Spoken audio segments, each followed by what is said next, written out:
Iran ने एक ऐसा कदम उठा लिया है जिसकी हिम्मत पिछले कई दशकों में किसी देश ने नहीं की थी। आखिरकार ईरान की सेना यानी आईआरजीसी ने सीधे अमेरिका को चुनौती देते हुए एक महा ऑपरेशन लॉन्च कर दिया है जिसका नाम रखा गया है ऑपरेशन आंख के बदले आंख, ऑपरेशन आई फॉर एन आई।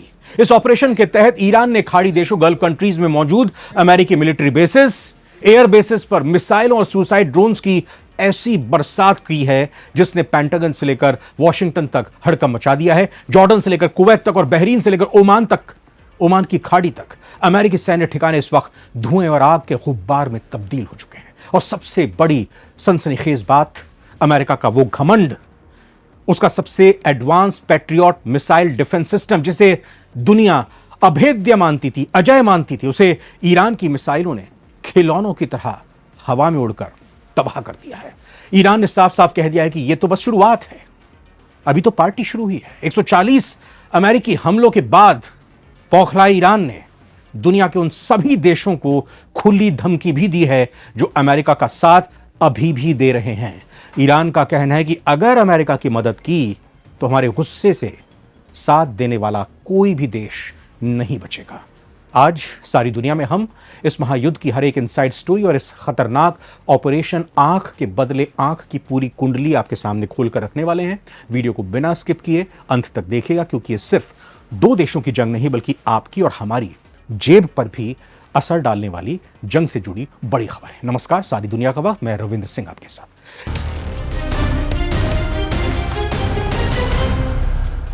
इस भीषण मोड़ पर आने से पहले हमें यह समझना होगा कि ईरान ने इतना आत्मघाती और आक्रामक फैसला क्यों लिया है। कोई भी देश दुनिया की सबसे बड़ी सुपर पावर अमेरिका के बेसिस पर सीधे बमबारी करने का रिस्क ऐसे नहीं लेता है। इसके पीछे अमेरिका के वो 140 ताबड़तोड़ किए गए ईरान पर हमले जो उसने पिछले कुछ दिनों में ईरान के अहम ठिकानों, उसके प्रॉक्सी ग्रुप्स पर किए थे। अमेरिका और इजराइल की जोड़ी ने मिलकर ईरान के कमांड सेंटर्स, हथियार डिपो, यहां तक कि उसके तेल भंडारों को निशाना बनाया था। अमेरिका को लग रहा था कि इन 140 हमलों के बाद ईरान डर जाएगा, घबरा जाएगा, पीछे हट जाएगा, हाथ जोड़कर सामने आ जाएगा, कहेगा कि हमने घुटने टेक दिए। लेकिन हुआ इसके बिल्कुल उल्टा। ईरान के विदेश मंत्रालय ने बेहद कड़ा बयान जारी करते हुए कहा कि अमेरिका के ये हमले संयुक्त राष्ट्र के चार्टर, यूएन चार्टर का सरेआम उल्लंघन है। यह ईरान की संप्रभुता पर सीधा हमला है और अब अंतर्राष्ट्रीय कानून के तहत ईरान को अपनी रक्षा में पलटवार करने का पूरा हक है। ईरान के सुप्रीम लीडर और सैन्य कमांडर्स की एक हाई लेवल मीटिंग हुई जिसमें यह तय किया गया कि अब डिप्लोमेसी का वक्त खत्म हो चुका है, बातचीत का वक्त खत्म हो चुका है। अगर अमेरिका ईरान पर 140 हमले कर सकता है तो ईरान चुपचाप तमाशा कैसे देखेगा। इसी गुस्से और बदले की आग से जन्म हुआ ऑपरेशन आंख के बदले आंख का। ईरान ने साफ कर दिया कि अमेरिका ने जहां से भी उस पर हमले किए वो उन सभी जगहों को मटिया मेट कर देगा, मिट्टी में मिला देगा, चाहे वो जमीन हो, समंदर हो या फिर अमेरिका के साथ देने वाले अरब देशों की धरती हो। अब आइए बात करते हैं उस खौफनाक रात की जब ईरान ने बटन दबाया और पूरा मिडिल ईस्ट धमाकों से गूंज उठा, आसमान में धुएं का गुब्बार दिखने लगा। ईरान ने अपनी जवाबी रणनीति के तहत 3 मुख्य मोर्चों पर एक साथ हमला किया। जॉर्डन, कुवैत और बहरीन, ये तीनों वो देश हैं जहां अमेरिका के सबसे बड़े और सबसे महत्वपूर्ण सैन्य ठिकाने मौजूद हैं। पहला मोर्चा कुवैत का। कुवैत में अमेरिका का कैंप आरिफजान और Ahmad Al Jaber air bases हैं। यहां हजारों अमेरिकी सैनिक और भारी मात्रा में बख्तरबंद गाड़ियां हैं। फाइटर जेट्स हमेशा तैनात रहते हैं। ईरान ने अपनी फतह और खैबर शिकन जैसी बैलिस्टिक मिसाइलों का रुख कुवैत की तरफ मोड़ दिया। रात के सन्नाटे को चीरते हुए एक के बाद एक कई मिसाइलों ने इन बेसिस पर धावा बोला। अमेरिकी सैनिक जब तक संभलते तब तक उनके हैंगर और फ्यूल डिपो आग की लपटों में घिर चुके थे। दूसरा मोर्चा खोला गया बहरीन में। बहरीन का नाम सुनते ही अमेरिकी नौसेना, यूएस नेवी का चेहरा सामने आता है। बहरीन में अमेरिका की सबसे ताकतवर 5th फ्लीट का हेडक्वार्टर है। यहीं से अमेरिका पूरे खाड़ी क्षेत्र, ओमान की खाड़ी और लाल सागर पर नजर रखता है। और ईरान ने बहरीन पर अपने सबसे advance suicide drones, Shahid drone से हमला किया। ये ड्रोन्स इतनी कम ऊंचाई पर उड़ रहे थे कि अमेरिकी रडार इन्हें समय रहते ट्रैक नहीं कर पाए और 5th फ्लीट के लॉजिस्टिक्स बेस को भारी नुकसान पहुंचाया। और तीसरा मोर्चा जॉर्डन। जॉर्डन में अमेरिका के खुफिया और लॉजिस्टिक बेस हैं जिनका इस्तेमाल सीरिया और इराक में ऑपरेशन के लिए किया जाता है। ईरान समर्थित गुटों और खुद ईरान की मिसाइल्स ने जॉर्डन में मौजूद अमेरिकी ठिकानों को टारगेट किया। ईरानी मीडिया और रक्षा विशेषज्ञों का यह दावा है कि यह हमला इतना अचानक, सरप्राइज के तौर पर हुआ, इतने बड़े पैमाने पर हुआ कि अमेरिकी सेना को संभलने का मौका नहीं मिला। चारों तरफ सिर्फ सायरन बज रहे थे, अमेरिकी सैनिक बंकरों की तरफ भाग रहे थे जान बचाने के लिए। साजो सामान क्या बचाते हैं। इस पूरे हमले की सबसे बड़ी और चौंकाने वाली खबर जो सामने आ रही है वो है अमेरिका के पैट्रियट मिसाइल डिफेंस सिस्टम का तबाह होना। जो लोग मिलिट्री टेक्नोलॉजी को समझते हैं वो जानते हैं कि पैट्रियट को दुनिया का सबसे अचूक, भरोसेमंद एयर डिफेंस सिस्टम माना जाता है। एक एक पैट्रियट बैटरी की कीमत अरबों डॉलर होती है। अमेरिका ने अपने इन सभी बेसिस की सुरक्षा के लिए पैट्रियट सिस्टम तैनात कर रखे थे ताकि कोई भी मिसाइल या ड्रोन अगर आता है, हमला करता है तो उसे हवा में ही नष्ट कर दिया जाए। लेकिन ईरान ने सिस्टम को मात देने के लिए एक बहुत ही शातिर और आधुनिक मिलिट्री स्ट्रेटेजी का इस्तेमाल किया जिसे कहते हैं स्वयं टैक्टिस, यानी झुंड में हमला करना। ईरान ने किया क्या? उसने पहले सैकड़ों की तादाद में सस्ते और छोटे सुसाइड ड्रोन्स शाहिद 136 दागे। ये ड्रोन्स पैट्रियट सिस्टम के रडार को बिजी करने के लिए भेजे गए, उसको कंफ्यूज करने के लिए भेजे गए। पैट्रियट सिस्टम ने इन ड्रोन्स को रोकने के लिए अपनी महंगी इंटरसेप्टर मिसाइलें दागनी शुरू कर दी कि भाई ये हमारे ऊपर हमला ना कर दें। जैसे ही पैट्रियट सिस्टम रीलोड होने की प्रक्रिया में थी, यानी कि उसकी एक मैगजीन अगर खत्म हुई, अगर बंदूक की भाषा में कहें, तो जैसे उसकी मैगजीन की सारी गोलियां खत्म हुई तो अगली जब मैगजीन उसमें लोड की जाने लगी, उसके रडार ड्रोन से उलझे हुए थे। ईरान ने ठीक उसी वक्त अपनी सुपरसोनिक और गाइडेड बैलिस्टिक मिसाइल्स दाग दी। रिजल्ट क्या निकला?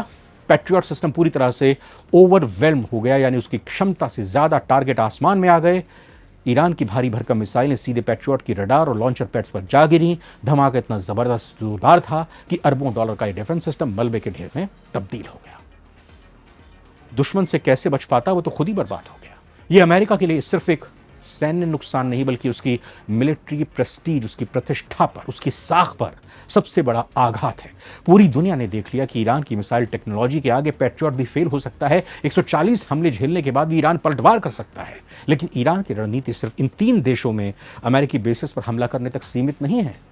इसका जो सबसे खतरनाक हिस्सा है वो फैल रहा है समंदर में, यानी हॉर्मूज में। दुनिया का नक्शा उठाकर देखिए, ओमान और ईरान के बीच समंदर का एक बहुत ही संकरा सा, पतला सा, बारीक सा रास्ता जाता है। पूरी दुनिया में जितना भी कच्चा तेल, क्रूड ऑयल जहाजों के जरिए जाता है, 80% रास्ता दुनिया के तेल का यहीं से गुजरता है। आगे बढ़ते हुए आपको बताना चाहेंगे 20% से ज्यादा हिस्सा, माफ कीजिएगा, 20% से ज्यादा हिस्सा इसी रास्ते से होकर गुजरता है। सऊदी अरब, यूएई, कुवैत, कतर, इराक, सारा तेल, इनका कच्चा तेल यहीं से दुनिया भर के बाजारों में पहुंचता है, जिसमें भारत भी शामिल है। ईरान की जवाबी रणनीति का दूसरा बड़ा फेज यही है। ईरान की नेवी और आईआरजीसी के कमांडो ने हॉर्मूज के आसपास अपनी घेराबंदी मजबूत कर दी है। ईरान ने साफ कर दिया कि अगर अमेरिका ने अपनी हरकतें बंद नहीं की तो वो इस पूरे समुद्री रास्ते को ब्लॉक कर देगा। अगर ईरान ने स्ट्रेट ऑफ हॉर्मूज को पूरी तरह बंद कर दिया, चोक कर दिया, या वहां से गुजरने वाले जहाजों पर हमले शुरू कर दिए, जो कर भी रहा है, तो जानते हैं क्या होगा? दुनिया भर में तेल की सप्लाई एकदम रुक जाएगी। अंतर्राष्ट्रीय मार्केट में कच्चे तेल की कीमतें रातों रात $150 से $200 प्रति बैरल तक पहुंच सकती है, जस्ट डबल। इसका सीधा मतलब होगा पूरी दुनिया में रिकॉर्ड तोड़ महंगाई, पेट्रोल डीजल के दाम दोगुने हो जाएंगे, शेयर बाजार क्रैश हो जाएंगे, एक ऐसा आर्थिक संकट खड़ा हो जाएगा जिसमें उबर पाना किसी भी देश के लिए मुमकिन नहीं होगा। ईरान इसी को अपना सबसे बड़ा ब्रह्मास्त्र की तरह इस्तेमाल कर रहा है। इस पूरे युद्ध का सबसे बड़ा और सबसे संवेदनशील जियोपॉलिटिकल पहलू अब आपके सामने आने वाला है। ईरान ने सिर्फ अमेरिका को धमकी नहीं दी बल्कि उसने अपने पड़ोसी अरब देशों, UAE, Qatar, Bahrain, Jordan, Saudi Arab को भी एक बेहद डरावना अल्टीमेटम दे दिया है। ईरान की सेना ने खुले शब्दों में कहा है कि अगर किसी भी अरब देश ने अमेरिका को अपने सैन्य बेसिस का इस्तेमाल करने दिया या अमेरिकी फाइटर जेट्स को ईरान पर हमला करने के लिए अपना हवाई क्षेत्र, एयर स्पेस, अपना आसमान इस्तेमाल करने दिया, तो ईरान उस देश को भी अमेरिका का साझेदार मानेगा, दोस्त मानेगा, ईरान का दुश्मन समझेगा और मिसाइलों का अगला टारगेट वही अरब देश होगा। ईरान की तरफ से हमसे बदला लेने की उम्मीद रखने वाला या अमेरिका का साथ देने वाला कोई भी सुरक्षित नहीं बचेगा। और यही है ईरान का आंख के बदले आंख ऑपरेशन। इस एक धमकी ने पूरे गल्फ रीजन में खौफ का माहौल बना दिया है।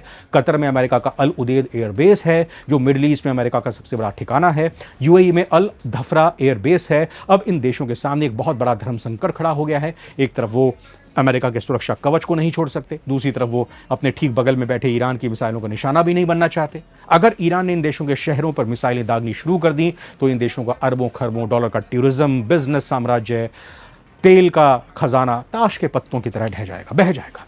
लबुलवाब यही है कि ऑपरेशन आंख के बदले आंख लॉन्च करके ईरान ने साबित कर दिया कि वो अब अमेरिका के किसी भी हमले को बर्दाश्त करने के कतई मूड में नहीं है। अमेरिका के 140 हमलों का जवाब ईरान ने सीधे उसके बेसिस को दहलाकर पैट्रियट सिस्टम को नष्ट करके दिया है। ये स्थिति बेहद नाजुक है। अगर अमेरिका अब इस हमले का जवाब देने के लिए ईरान की मेनलैंड पर सीधा बड़ा हमला करता है, मतलब सैन्य ठिकानों की जगह ईरान के शहरी इलाकों पर हमला करता है, तो ईरान चुप नहीं बैठेगा। रूस और चीन पहले से ही पर्दे के पीछे से ईरान का सपोर्ट कर रहे हैं। ऐसे में ये जंग सिर्फ मिडिल ईस्ट तक सीमित नहीं रहेगी, बल्कि ये बहुत आसानी से तीसरे विश्व युद्ध का रूप भी ले सकती है। भारत के लिए भी ये स्थिति बेहद चिंताजनक है, क्योंकि हमारे लाखों नागरिक खाड़ी देशों में रहते हैं। हमारी ऊर्जा सुरक्षा पूरी तरह इसी क्षेत्र पर निर्भर है। अगर यहाँ आग लगती है तो इसका खामियाजा, इसकी तपिश भारत तक भी पहुंचेगी। अब देखना यह है कि क्या अमेरिका पीछे हटता है या फिर ये तनाव पूरी दुनिया को विनाश की तरफ धकेलता है। वैसे आपको क्या लगता है, क्या ईरान का ये आंख के बदले आंख ऑपरेशन अमेरिका को बातचीत की मेज पर लाएगा या फिर एक महायुद्ध की शुरुआत है? अपनी राय हमें कमेंट में नीचे बॉक्स में जरूर दीजिएगा।